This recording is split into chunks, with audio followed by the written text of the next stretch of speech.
Now we begin on a rather sad note as veteran Yoruba actress Folake Aremu, popularly known as Orisabunmi, has passed on at the age of 60. Now, the Kwara-born screen and stage actress died just a few months after the death of her ex-husband, Jimoh Aliu, better known as Aworo, who died on September 17, 2020.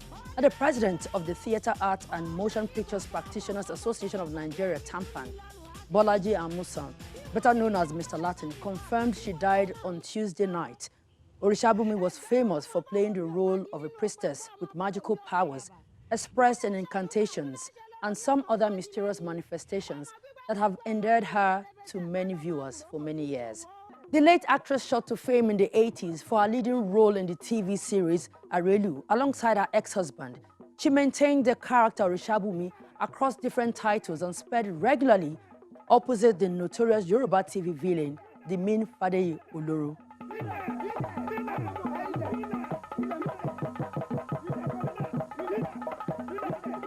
Now, joining me now via telephone to discuss some of the notable works of the veteran actress is culture and art enthusiast and a stage practitioner himself, Shuaibu Hussaini.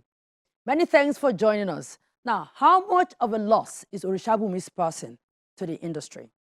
I mean, that charming lady, that actress of the stage and screen, you know, this is not just, this someone who moved from stage to television, from television to movies.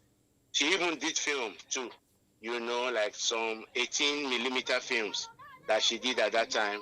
And took part, I think, in one or two Ogunde productions and some of the films, celluloid films that were done in that era. So she was a total artist.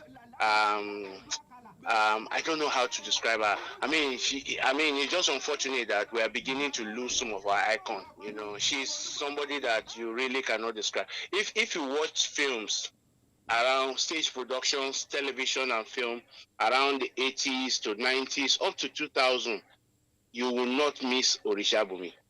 Now tell us about the character Orisabunmi. It was such a huge character. You know, the thing about those guys in the Yoruba traveling theater tradition and those guys in the Yoruba movie industry, the thing about them is that they do a play, do it so well, and then the name sticks, especially if they play a very unique role in the production, something that is unforgettable, something that is unique, you know. And she played this role in a TV series, Arelu, by her former husband, you know. And there she was this pacifier, she was this priestess, she was this one who was the good witch, you know, because she was always decked in white attire.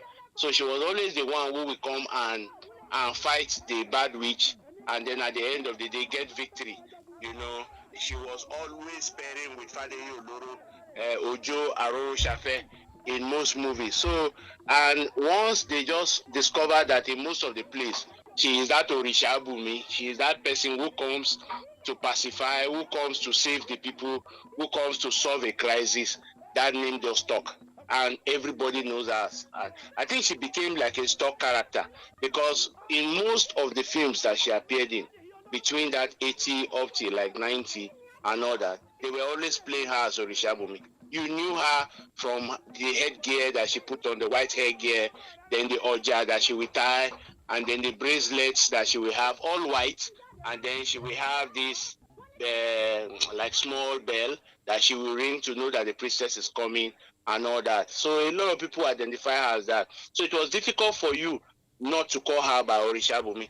But now it appears that she was unable to cross over into, you know, the mainstream movie industry. But why would you say she restricted herself just to the subsector of the industry? It wasn't really her fault. And the problem was that those guys who came after, who came from like the late 2000 up to like now, most of them did not know her. Most of them did not know what she, because you know, like I told you, she worked more on films and then some of the very early home video productions.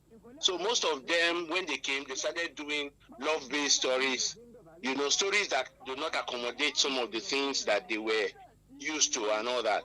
You remember the character called Abako, you know, he was the bad man in the village who who goes around beating up people and the rest. So you discover that most of the films that were done in the late 2000s and the rest didn't make provisions for some of these guys. Most of even those producers didn't know them that much. And again, you remember, in that industry, there's a lot of caucus, there's a lot of, I have to work with a group, I have to work with a group. And and that thing did not allow a lot of them to cross over and all that. So it was difficult for some of those veterans to find roles. You know, those kind of veterans, they don't find roles for them to play. And that's what's funny. Even when they find roles for them to play, they are just invited as adults, and they are not even paid as much as these young ones that are acting and all that. It's people that have been very lucky, you know, in this industry. There are people like Mama Aworo and the rest, and you know what they use her for. She's the mother in all films. She's the this, she's the that, and all that. So I think that affected her. Not that she was not ready to work. Well, many thanks again for joining us, Mr. Shuaibu Hussaini.